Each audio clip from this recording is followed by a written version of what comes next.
Hi. Did you ever wonder what to do with 4 egg yolks and a half a cup of sugar? Get ready. Here we go.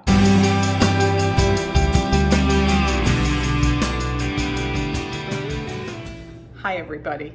Listen, I'm in my kitchen today and I found myself with 4 egg yolks. So I don't know about you, but the first thing I thought of was Creme Anglaise. It's a wonderful vanilla sauce that can be used with berry desserts. It's great just poured over some fresh berries. It's wonderful to create a little puddle on the bottom of a plate and place a piece of cake on it. It's got a lot of uses.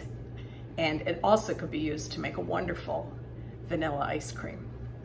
So like I said, I've got 4 egg yolks here and I've added 1/3 cup of sugar. I'm going to start beating those in a minute with a whisk until it's well combined and very creamy. But in the meantime, I've got a cup of heavy cream and 2 teaspoons of vanilla extract that I'm going to add to a saucepan and start heating that over a medium heat until the bubbles form. So here's my heavy cream that I've got in my pan, and as you can see, I'm adding exactly 2 teaspoons of vanilla extract.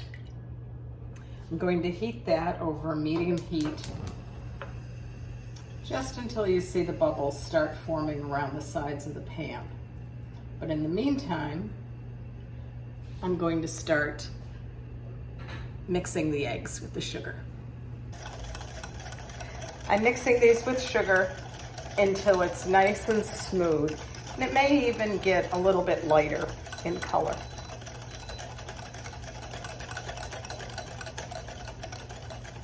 When this is done mixing, I'm going to gradually add the cream to it to incorporate it, and then add the whole mixture back to the saucepan to heat where it will become creme anglaise. But I better check my cream right now and make sure it's not burning. So the eggs are mixed really nicely with the sugar, and now I'm just going to add a little bit of the heated cream into the eggs just to temper it a little bit, just a splash.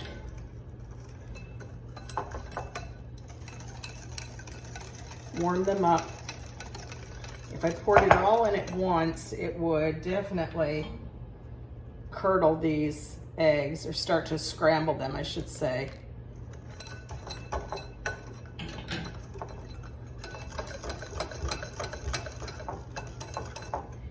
Tell they're getting a little bit warmer from the warmed cream. I can add just a little bit more.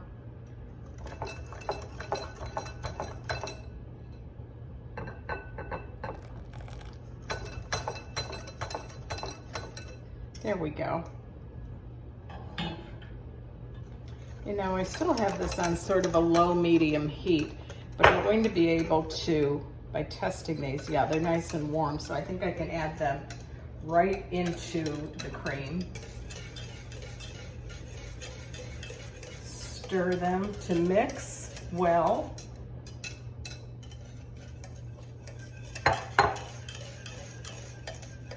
And then keep them on that heat until the sauce thickens and becomes the creme anglaise.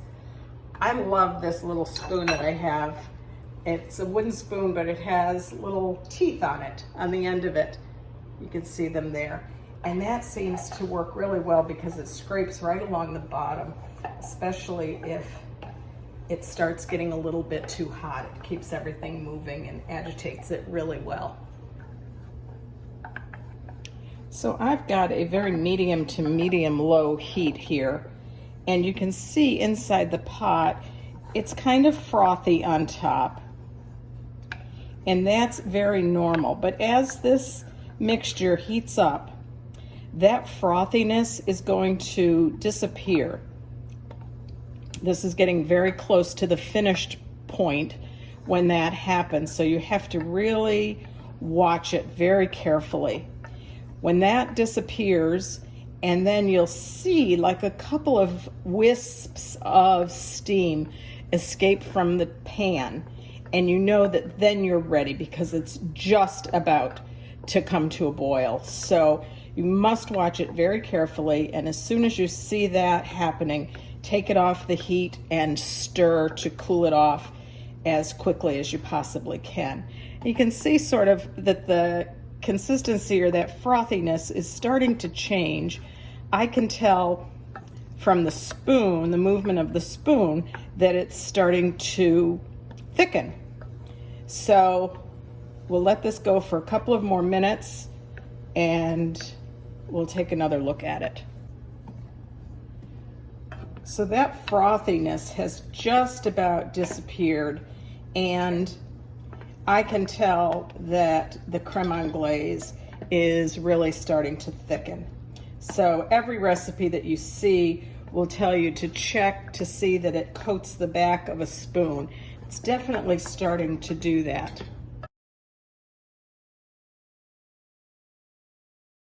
So here's the creme anglaise all finished. Some people pour it through a sieve at the very end so that they can trap any little bits of cooked egg yolk that may have formed in the pot. I don't think it's necessary, especially if you really whisk together the eggs and the sugar at the beginning of the recipe. I don't think you'll have a problem. I like to put it in a little pitcher so it's ready to go on or under your favorite dessert. I hope you try it. I hope you enjoy it. But always remember, the fork is always on the left.